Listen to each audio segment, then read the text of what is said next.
Hi, welcome to The Kicker. I'm Kyle Pope, editor and publisher of the Columbia Journalism Review.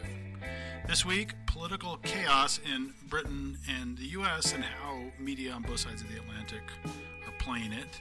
We're going to talk to Jon Allsop, who writes The Media Today, which is CJR's daily email newsletter. And he happens to be, we pulled him in from vacation, and he's thrilled to be here, correct? Yes. I say yes to that. Okay. I am thrilled. I'm thrilled to be here. Welcome. Thank you. So before we get into I'm really interested in how Boris Johnson and Donald Trump are covered by media in their respective countries. You have a really interesting perch on this whole thing because you write a daily email about U.S. media for CJR, and you do it from your palatial flat in London. Has a garden and everything. Has a garden with a soccer thing, right? Yeah. You were telling me. Yeah. A goal. Anyway, so you're sort of an insider outsider, which I think actually has really helped us in terms of sort of communicating the world of media in a way that's fresh and new. Partly, I just wanted to have you on because I think you really have done a great job of kind of boiling all this down. But before we get into Johnson Trump, tell me just how you do this job. What are the mechanics of writing about the media every single day in an effort to try to find something new to say?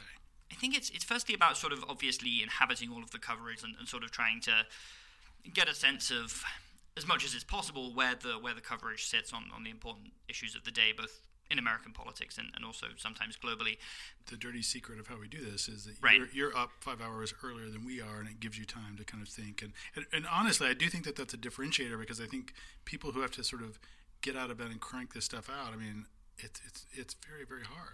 Yeah, and I think also we live in a very, obviously a very congested news cycle. And those sort of hours when I write the newsletter every day in the morning in the UK, when it's actually still in the middle of the night here, are, when it comes to American topics at least, quiet. They're much quieter on Twitter because people are asleep. There isn't necessarily new content being cranked out apart from the stuff that goes up early on news websites. There isn't stuff happening in DC that can sort of change the whole daily news cycle in a heartbeat, or at least not most days. So how do you see the coverage of Trump and of his travails different in the UK, in the British press, than what you read every day here? What is the storyline basically the same, or are there elements of it that you sort of have noticed over time that are distinctively different?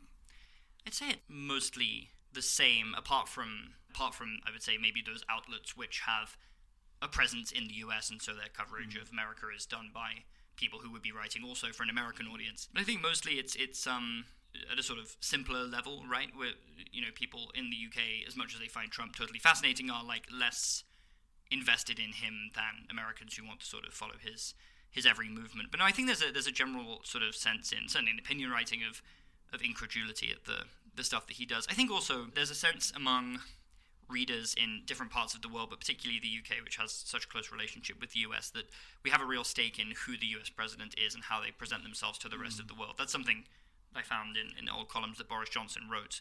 And Trump does not square off with the traditional image that American presidents present to the world. And I think that kind of is a thing guiding coverage. You were talking to me earlier. You have this piece that's out in The Nation about Johnson's time in the U.S. But partly you get into this idea of how U.S. presidents are sort of seen, and at least the way that Johnson has seen them. He attaches a kind of virility, right? Yeah, well, I to think the so. American president.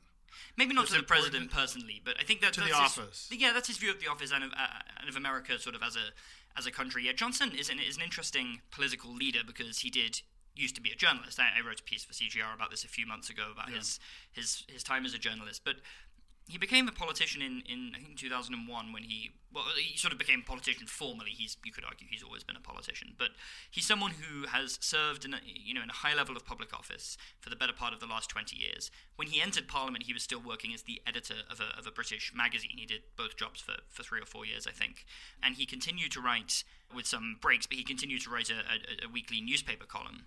right up until he became prime minister, and so he has left a very rich thought record compared to most politicians. Now, there are those people who say you can't take a single word Boris Johnson has ever said seriously because he's such a congenital liar. I think Johnson certainly has a problematic history with the truth, but I think when you take themes from people's written work, opinion columnists' work in particular, that come back and back and back over a period of years, it's hard to see how they would be part of this kind of grand lie. And it's very clear, it was very clear to me from reading Johnson's columns on America. He was born here, I should also add, which was another kind of part of the story, but it was clear from reading those columns on America that he thinks America is the greatest country on earth, is sort of obsessed with this idea of like raw American power. There are columns he wrote before the Iraq war went sour in his eyes, sort of admiring and really, again, really being in awe of the American military effort in Iraq. There seems to also be kind of a libidinal part of it. He did a profile of Silvio Berlusconi in which he uses the word American to mean kind of explosive masculine energy. It's nothing to do with the country America, sort of just as a synonym, which I've never seen before. But when it comes to the president, and is he masculine? Because he doesn't seem like that to me at all. I think he does in that regard. A man. In fact, he's a man with mistresses, right? Yeah, him and Trump. From as much as I find some of the comparisons between them to be a little surface level, both have a complicated romantic history, let's say. But I think what's interesting, sort of squared off against this very raw view of American power, is I found in his newspaper columns in the past, whenever he's written about presidents, he has valued presidents who present themselves to the world as open, tolerant, sort of, America's the greatest country and we're sort of the imperial power of the 21st century in America, but we as the American people want the rest of the world to like us, and we want to do good moral leadership. So he's written very explicitly. I think he actually did an interview maybe it wasn't even a column, in like the late 2000s. He totally had soured on George Bush, having originally liked him, and he said, I really wish we could have Bill Clinton back. Mm-hmm. Because Clinton presented this view of America to the world that was so much better than the one Bush presents. Mm-hmm. He then endorsed Obama for president in his newspaper column, using very similar language. Obama can restore American greatness in the eyes of the world because he is a hopeful, open, tolerant figure. This is the same Boris Johnson who then dropped a sort of insinuation about Obama's Kenyan heritage during the Brexit referendum, saying he resents Britain because of that. So, again, you have to take everything he says with, like, a huge pinch of salt, because he will then go ahead and contradict himself, normally in an inflammatory way. But I think the sort of the sweep of his columns and interviews that I read show that he sort of does value American leadership and the sort of traditions of American leadership that Trump not only does not embody, but explicitly sort of repudiates, right? Yeah, and he has said, right before the election, didn't he, that he thought Trump shouldn't be president? In 2015, when Trump was running, he called Trump unfit to be president, said he was out of his mind. I think with specific reference to the Muslim ban. It is worth noting, and I think that quote is important, it's worth noting that Boris Johnson back then was still serving as mayor of London, a job in which he gave a much more liberal accounting of himself than he did subsequently during the Brexit campaign, just because of the general political inclinations of Londoners tend to be more to the left than other British people. There's a large Muslim population in London, so I think you do have to look at his remarks on the Muslim ban and Trump maybe with a slight political. But I certainly think it's completely true to say that the way Trump presents himself in America to the world is totally at odds with what Boris Johnson is on the record many times as saying he values in American leadership. And so it's an interesting thing to look back on. The simplistic sort of approach to the two of these people in the press here has been that they're similar. Yeah. And that the press, it's even been talked about a lot in the media coverage. You think that's totally off, right? I think it's off. What about in the coverage? I mean, so here you have Johnson, who was part of the Fleet Street sort of establishment. Right.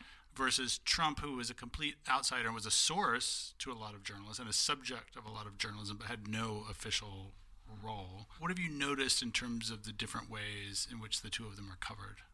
Well, what's interesting in the UK is we obviously have a much more aggressively partisan media climate than in the US, traditionally speaking, right? Like our newspapers are, for the Conservatives or against the Conservatives, for Labour, against Labour.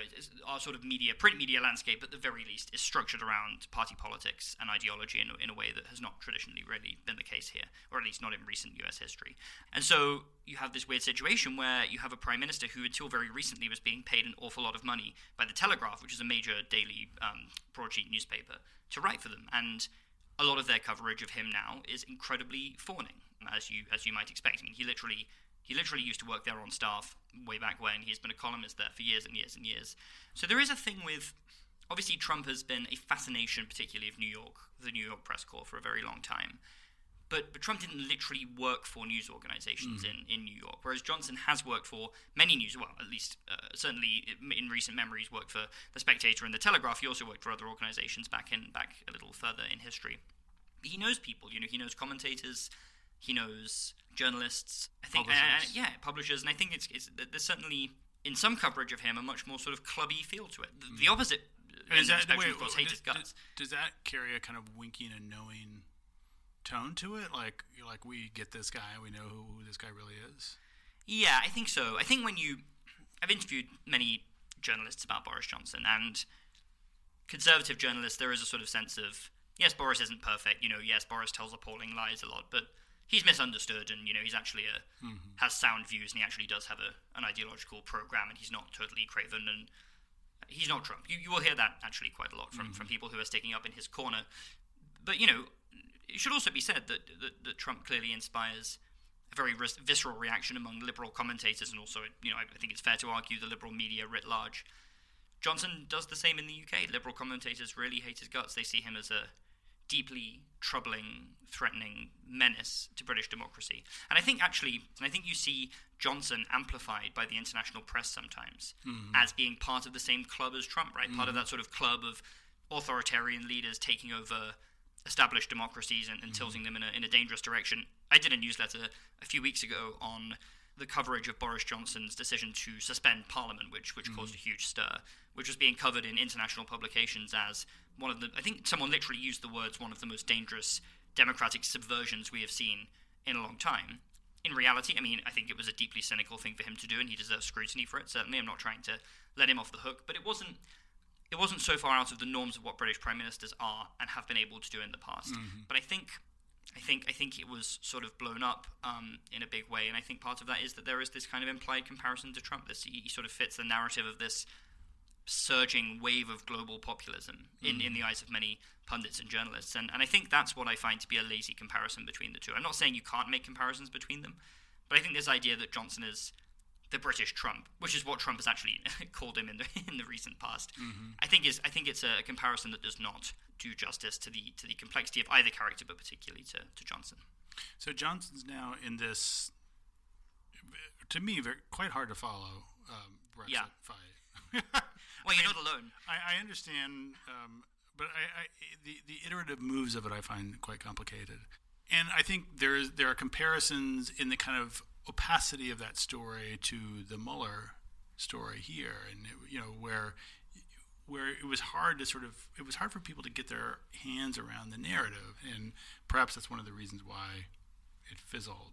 I think they're very interesting to compare the kind of general chaos in the UK and general chaos in the US stories, because they're very different, right? The Mueller story and now the Ukraine and impeachment story are extremely detailed and complex to, as you said, to get arms around. I think the Ukraine scandal is it's a little easier, although even then there's a lot of sort of shady characters, Rudy Giuliani's associates, for example, who seem to have been involved in some very murky business in Ukraine. I think the top line that those guys are just like out of a Disney movie, though.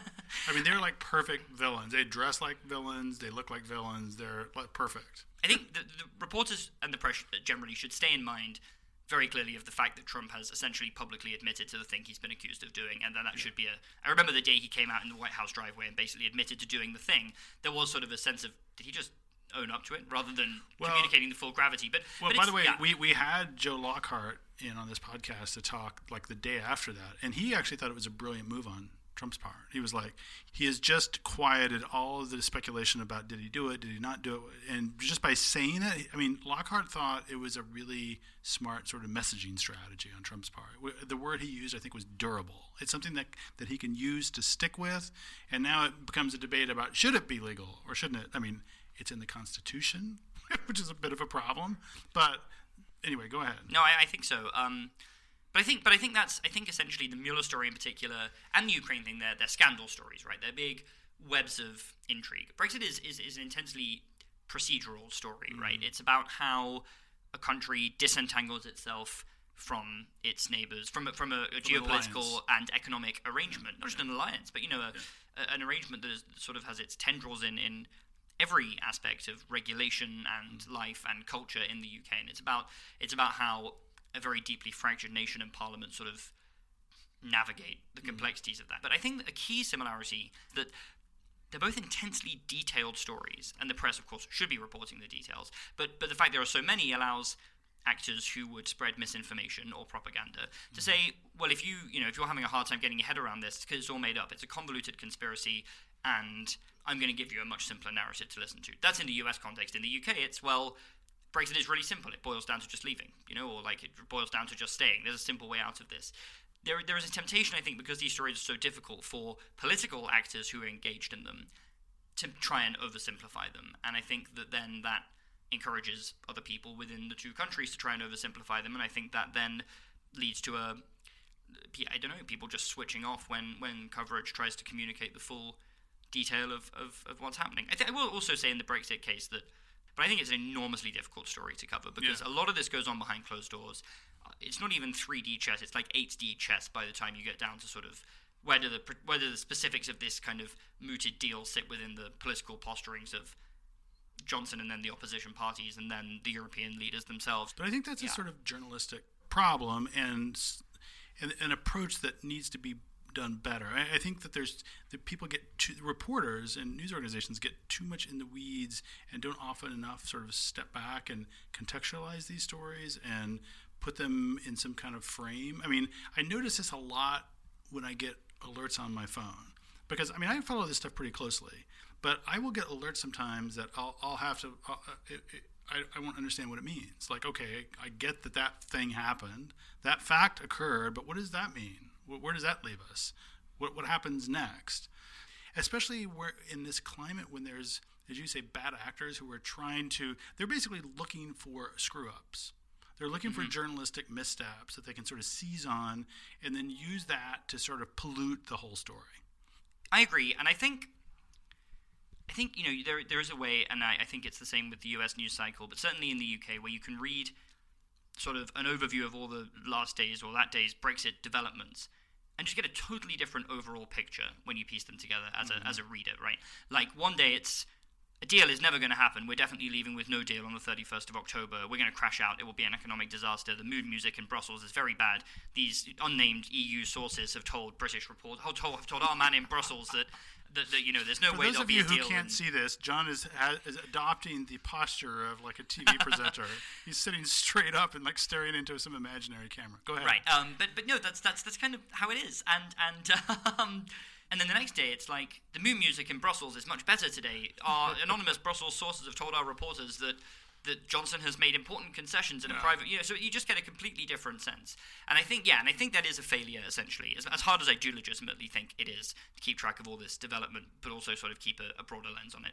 It is a failure of sort of trying to anchor all of these things in a bigger picture. And I think the same thing is certainly true of the sort of big Trump scandal stories. And I think with this Ukraine story, I think there will likely be incredibly significant developments that broaden this out on a bunch of fronts. I don't think we're likely to find out this Ukraine call was an isolated incident. I think there's already some evidence to suggest that it was not. I think that the testimony of the witnesses Democrats are currently hearing, albeit in private for now, will likely throw up new leads. And as we saw with Mueller, it's very, very easy for these sort of limited in scope inquiries when it comes to Trump in particular to sprawl way beyond an original thing. And I do think it's important. Obviously, it's important to cover that sprawl and to just follow the facts wherever they lead. Clearly, that's the most important thing. But it is important to take a step back and sort of anchor this all in sort of the most important overall context. I think with this Ukraine thing, it's the fact that Trump has literally admitted to doing the thing that Democrats accuse him of doing in public to reporters. Not only said that he did the thing, but then said, and actually China should also look into the Bidens, right? So, but he's very savvily sort of turned this from a criminal or legal question to a political question. So it's like, I did this, so should we care? And the press shouldn't be complicit, by the way.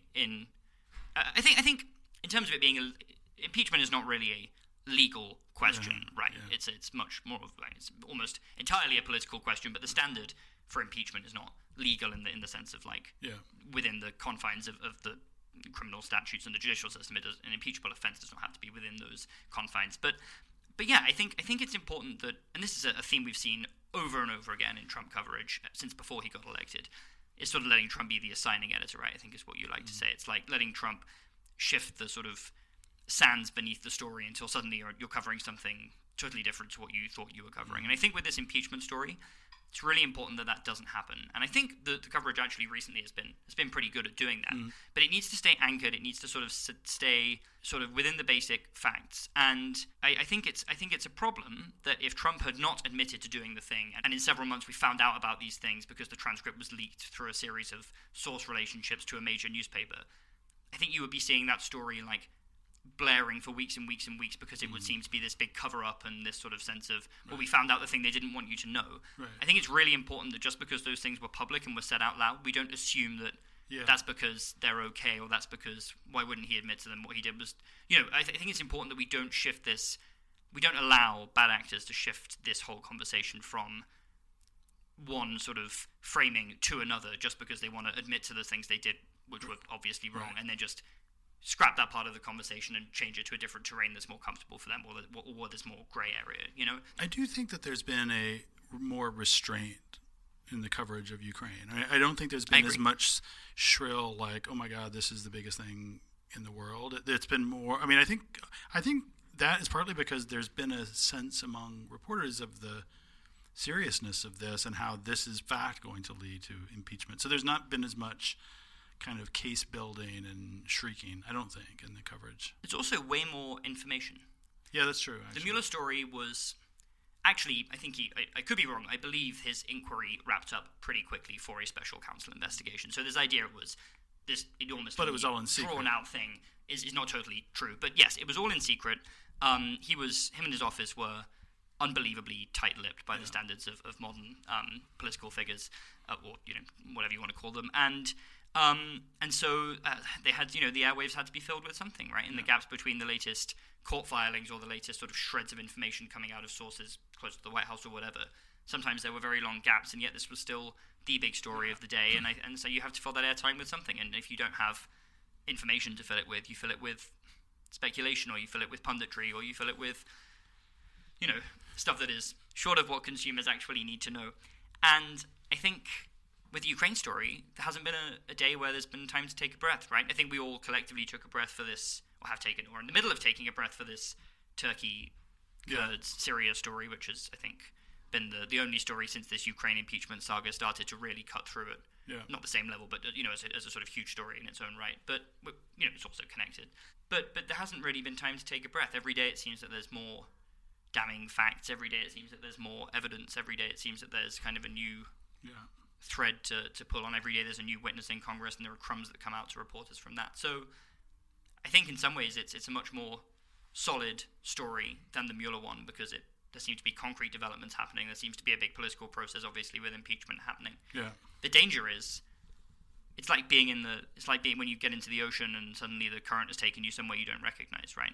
I think that's the danger with this story. I think it's, you got to really make sure that you sort of communicate the really sort of central important facts that we already know and that they've already admitted to, the White House has already admitted to, Trump has already admitted to himself. Yeah. Jon, it's great to have you in the office. It's great to be briefly back. And for those of you who don't read it, you should subscribe to the Media Today, which you can subscribe to from the CJR website, cjr.org. You can also go back and read Jon's coverage of Boris Johnson while he was a journalist in London. Thank you so much for listening. We'll see you next week.